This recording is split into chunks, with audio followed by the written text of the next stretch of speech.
সড়ক দুর্ঘটনায় যখন এই জায়গায় মানুষ মরবো তখন আমাদের হুসেনপুরের মানুষ সচেতন হইব যে এই জায়গায় একটা ভাঙ্গা আছে। দেখুন এটা একটা রানিং রাস্তা। এরা কি হুসেনপুর বাজারে যায় না বাজার করতো? এমএর যা মানুষ আছে আমরা কি হুসেন বাজারে যাই না? আপনারা কি রাস্তা দেখুন না? আসলে কেউই দেয় না। দেখুন দেখলে এই রাস্তা ঠিক হইল নাহলে এরকম একটা রাস্তা যেদিন একটা দুর্ঘটনা ঘটবো তখন সচেতন হইব, এর আগে কোনোদিন সচেতন হইতো না। এই রাস্তাটাকে ঠিক করা ধরেন না, আপনারা সবাই শেয়ার দিন। আমি আরো 3-4টা ভিডিও দিছি কিন্তু কোনো লাভ হয়েছে না, এই বিষয়ে কেউ সতর্ক হয়েছে না। আমি চাই যত দ্রুত সম্ভব এই রাস্তাটা ঠিক করা হোক, কারণ হুসেনপুর টু আশত্যা কুদাইলিয়া এই রাস্তাতে যায়। এই রাস্তার মানুষ একটা বড় গাড়ি নিয়ে যেতে পারে না, বড় গাড়ি যাবে আমি যাইতে পারে না, একটা মাল গাড়ি নিতে পারে না।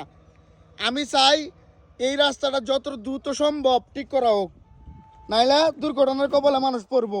হঠাৎ করে দেখবেন দু একজন নাই হয়ে যাবো, তখন কানবাইন, কপাল তাপড়াবেন আর কানবাইন যে আগে ঠিক করলাম না কেরে।